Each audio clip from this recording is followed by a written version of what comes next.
A very good morning and welcome to our daily devotion. இன்னைக்கு நம்ம பார்க்க போகிறது Proverbs chapter 14 verse 21 to 25. அதாவது Proverbs 14 verse 21லேருந்து 25. ஸோ இதோட ஒரு ப்ரீஃப் ஓவர்வியூ பார்க்க போது என்ன சொல்கிறாங்கன்னா, இதில் ஓவராலாக சாலமன் எதை பற்றி பேசுகிறாங்கன்னா கைண்ட்னஸ் அண்ட் ஜெனராசிட்டியை பற்றி பேசுகிறாரு. ஸோ வேர்ஸ் 21 என்ன சொல்கிறாருன்னா, உங்கள் நெய்பர், உங்கள் பக்கத்தில் இருக்கவங்க, உங்களை சுற்றி இருக்கவங்கள வந்து நம்ம வெறுக்கிறது வந்து ஒரு பாவம்னு சொல்லிக்கிட்டு அவங்களுக்கு நம்ம எப்போவுமே என்ன பண்ணணுமா, கைண்டாக இருக்கணும், எப்போவுமே ஜெனரஸாக இருக்கணும்னு சொல்கிறார். வேர்ஸ் 22 என்ன சொல்கிறாருன்னா, 23 என்ன சொல்கிறாருன்னா, நம்ம வேலை செய்தால் நம்மளுக்கு வந்து லாபமாக இருக்கும். அதாவது நம்ம கொடுக்கறது, நம்ம ஜெபத்தோட, நம்ம பொறுமையோடு நம்மளுக்கு இருக்கிற வேலையை நியாயத்தோடு செய்தால் நம்மளுக்கு லாபம். ஆனால் பேசிக்கிட்டு எதுவும் செய்யாமல் இருந்தால் அது வந்து நம்மளுக்கு கீழே இழுத்துட்டு போகும். அதுக்கப்புறம் 25வது கடைசியில் என்ன சொல்கிறாருன்னா, நியாயத்தோட ஒரு சாட்சியாக, நல்ல சாட்சியாக இருந்தால் அது மற்றவங்களுக்கு உயிரே காப்பாற்றுன்னு சொல்கிறார். ஆனால் பொய் சொன்னால் மற்றவங்களுக்கு என்ன பண்ணும், ஆபத்து கொண்டு வரும்னு சொல்கிறார். ஸோ இதில் நம்ம ஃபோக்கஸ் பண்ண போகிற வேர்ஸ் வந்து 21. அதில் வந்து whoever despises his neighbor is a sinner, but blessed is he who is generous to the poor. So திரும்பி சொல்கிறேன், whoever despises his neighbor is a sinner, but blessed is he who is generous to the poor. So இதிலேருந்து நம்ம என்ன takeaway, very simple.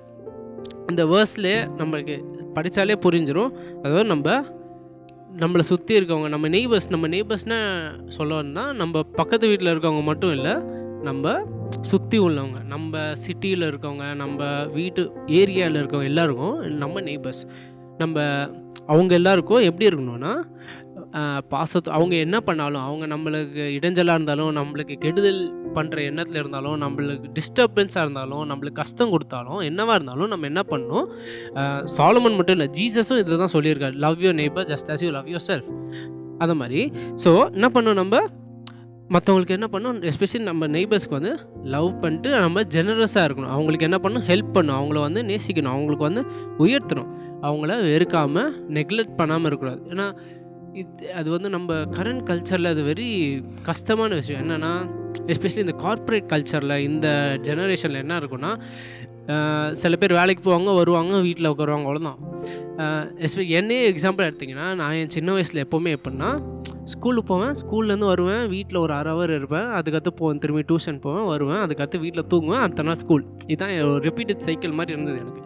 So it was very hard for me to find space. அதாவது எனக்கு வந்து ஸ்பேஸே இல்லை அவ்வளோவா. மற்றவங்கள வீட்டுக்கு வெளியே இருக்கவங்க யார், நெய்பர்ஸ் யார், அந்த மாதிரி கிடைக்கும். ஸோ அந்த மாதிரி நிறைய பேருக்கு அந்த மாதிரி ஒரு இருக்கலாம் ஒரு சுச்சுவேஷன். வேலைக்கு போகிறவங்க வருவீங்க, ஸ்கூலுக்கு போவீங்க வருவீங்க, காலேஜுக்கு போவீங்க வருவீங்க, அந்த மாதிரி டைம் இந்த மாடர்ன் வேர்ல்டில் அந்த மாதிரி கிடைக்கிறது ரொம்ப கஷ்டம். So this is a very important point நம்ம எல்லாருக்கும். ஏன்னா நம்ம என்ன பண்ணோம், நம்ம அவங்கள வந்து நெக்லெக்ட் பண்ணுறோம். பீட் அவங்க வந்து ஒரு பிலீவராக இருக்கலாம், நான் பிலீவராக இருக்கலாம், யாராக இருந்தாலும் யூ வில் கம்ப்ளீட்லி நெக்லெக்ட் தம். நம்ம என்ன பண்ணுவோம், நான் நல்லா இருக்கேனா இல்லையான்னு பார்த்துட்டு நம்ம மற்றவங்கள கண்டுக்கவே மாட்டோம். ஸோ இது மூலமாக என்ன சொல்கிறார் சாலமன், நம்ம நெய்பர்ஸ், நம்ம பக்கத்தில் இருக்கவங்களும் ரொம்ப முக்கியம். அவங்கள நேசிக்கணும்னு என்ன பண்ணணும், அவங்கள விசாரிக்கணும், அவங்க எப்படி இருக்காங்க கேட்கணும், அவங்க கூட ஒரு ரேப்போன்னா என்னென்னா ஒரு பழக்கம் இருக்கணும். அவங்கள பற்றி அப்டேட்டடாக இருக்கணும், அவங்க லைஃப்பில் கொஞ்சம் அப்டேட்டடாக இருக்கணும், அவங்க லைஃப்பில் கொஞ்சம் ஹெல்ப்ஃபுல்லாக இருக்கணும், ஜெனரஸாக இருக்கணும், அவங்களுக்கு கொஞ்சம் ஒரு பாசிட்டிவ் இன்ஃப்ளூயன்ஸாக இருக்கணும். ஏன்னா அது மூலமாக கூட ஒரு நான் பிலீவராக இருந்தால் அது மூலமாக கூட என்ன இருக்கும், அவங்க இயேசுவை அறிஞ்சிக்கலாம். இவங்க ஏன் இவ்வளோ நல்லவங்களாக இருக்காங்க, இவங்க ஏன் நம்மளுக்கு இவ்வளோ ஜெனரஸாக இருக்காங்க, ஏன் இவங்க நம்மளுக்கு இவ்வளோ கஷ்டப்படுறாங்கன்னு அவங்க உங்கள் கடவுள் யார், உங்களுக்கு யார் சொல்கிறாங்க, அந்த மாதிரி கூட ஆப்பர்ச்சுனிட்டி வரலாம். ஸோ இது மூலமாக நம்ம மெயினாக என்ன சொல்ல வரோன்னா, அந்த ஒரு பழக்கம் இருக்கணும். என்ன பழக்கம் அது, நம்ம சுற்றி உள்ளவங்க யார், அவங்க எப்படி இருக்காங்க, அவங்களுக்காக ஜெபம் பண்ணணும், அவங்களுக்காக நம்ம ஹெல்ப் பண்ணணும், அவங்களுக்கு கொஞ்சம் ஜெனரஸாக இருக்கணும், அவங்களுக்கு கொஞ்சம் கொடுக்கணும். So that is the main thing Solomon இங்கே நம்மளுக்கு சொல்ல வர்றார். ஸோ திரும்பி அதை வாசிக்கிறேன், whoever despises his neighbor is a sinner. அதாவது அவங்க சுற்றி உள்ளவங்க, பக்கத்தில் இருக்கவங்கள வெறுக்கிறவங்க வந்து ஒரு பாவின்னு சொல்கிறாரு. And blessed is he who is generous to the poor. So நம்ம என்ன பண்ணணும், நம்ம சுற்றி உள்ளவங்கள லவ் பண்ணணும், நேசிக்கணும், அவங்களுக்கு அக்கறையோடு இருக்கணும், அவங்களுக்கு அதுக்கப்புறம் என்ன பண்ணணும், நம்ம ஜெனரஸாக கொடுக்கணும். So that is the main thing that I want us to take away. Thank you.